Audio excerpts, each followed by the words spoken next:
Modi, France ಅಧ್ಯಕ್ಷ Macron ದ್ವಿಪಕ್ಷೀಯ ಸಭೆ, ವ್ಯಾಪಾರ ರಕ್ಷಣಾ ಸಹಕಾರದ ಕುರಿತು ಮಾತುಕತೆ, ಉಭಯ ದೇಶಗಳ ನಡುವಣ ಸಂಬಂಧ ವೃದ್ಧಿ ಕುರಿತು ಚರ್ಚೆ.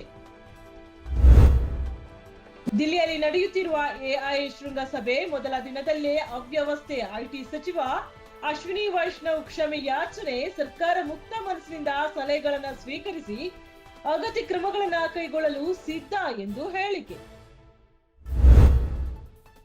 ಲೈಂಗಿಕ ಕ್ರಿಯೆಗೆ ನಿರಾಕರಿಸಿದ ಪ್ರೇಯಸಿಯ ಕೊಲೆ, ಚಾಕು ಮುರಿಯುವವರೆಗೂ ಇರಿದು ಭೀಕರ ಹತ್ಯೆ, ಎಂಬಿಎ ವಿದ್ಯಾರ್ಥಿ ಪಿಯೂಷ್ ಪೊಲೀಸ್ ವಶ, ಮುಂಬೈನಲ್ಲಿ ನಡೆದ ಹೃದಯ ವಿದ್ರಾವಕ ಘಟನೆ. ಬಿಜೆಪಿ ವಿರುದ್ಧ ಅಪಪ್ರಚಾರ ಆರೋಪ, ರಾಹುಲ್ ಗಾಂಧಿಗೆ ಬಿಗ್ ರಿಲೀಫ್, ವಿಪಕ್ಷ ನಾಯಕ ರಾಹುಲ್ ಗಾಂಧಿ ವಿರುದ್ಧ ದಾಖಲಿಸಿದ್ದ ಮಾನನಷ್ಟ ಮೊಕದ್ದಮೆ ರದ್ದುಪಡಿಸಿದ ರಾಜ್ಯ ಹೈಕೋರ್ಟ್.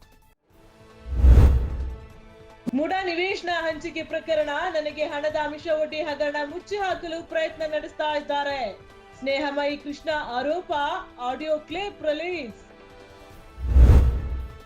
2026-27ನೇ ಸಾಲಿನ ರಾಜ್ಯ ಬಜೆಟ್, ಅಲ್ಪಸಂಖ್ಯಾತ ಸಮುದಾಯದ ಸಚಿವರು ಶಾಸಕರೊಂದಿಗೆ ಸಿಎಂ ಪೂರ್ವಭಾವಿ ಸಭೆ, ಹಜ್ ವಕ್ಫ್ ಇಲಾಖೆಗೆ ಸಂಬಂಧಿಸಿದ ಪ್ರಸ್ತಾವನೆಗಳ ಕುರಿತು ಸಮಾಲೋಚನೆ.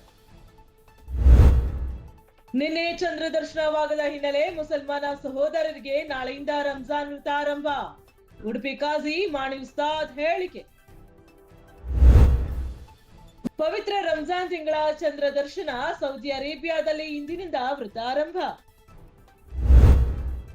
35 ವರ್ಷಗಳ ಬಳಿಕ ಪುರುಷ ಪ್ರಧಾನಿ, ಬಾಂಗ್ಲಾದೇಶ ನೂತನ ಪ್ರಧಾನಿಯಾಗಿ ತಾರಿಕ್ ರೆಹಮಾನ್ ಪ್ರಮಾಣ ವಚನ, ಭಾರತದಿಂದ ಲೋಕಸಭಾ ಸ್ಪೀಕರ್ ಓಂ ಬಿರ್ಲಾ ಭಾಗಿ.